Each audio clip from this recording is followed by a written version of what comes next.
Numbers 35. Towns for the Levites.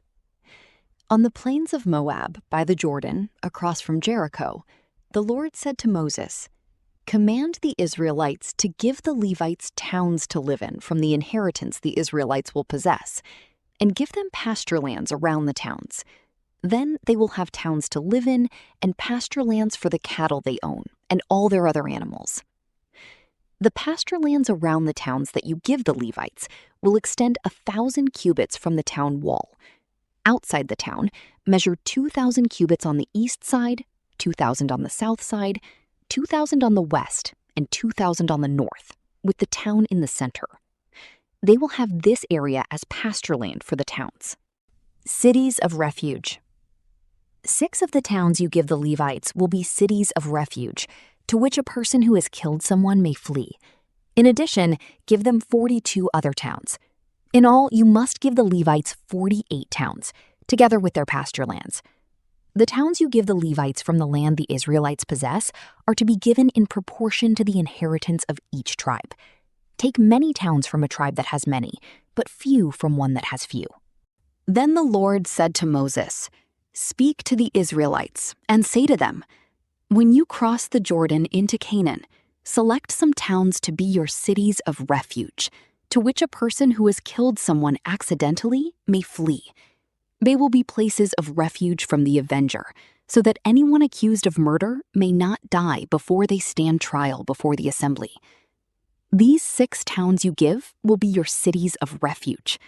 Give 3 on this side of the Jordan and 3 in Canaan as cities of refuge. These 6 towns will be a place of refuge for Israelites and for foreigners residing among them, so that anyone who has killed another accidentally can flee there. If anyone strikes someone a fatal blow with an iron object, that person is a murderer. The murderer is to be put to death. Or if anyone is holding a stone and strikes someone a fatal blow with it, that person is a murderer. The murderer is to be put to death. The avenger of blood shall put the murderer to death. When the avenger comes upon the avenger shall put the murderer to death. If anyone with malice aforethought shoves another or throws something at them intentionally so that they die, or if out of enmity one person hits another with their fist so that the other dies, that person is to be put to death. That person is a murderer.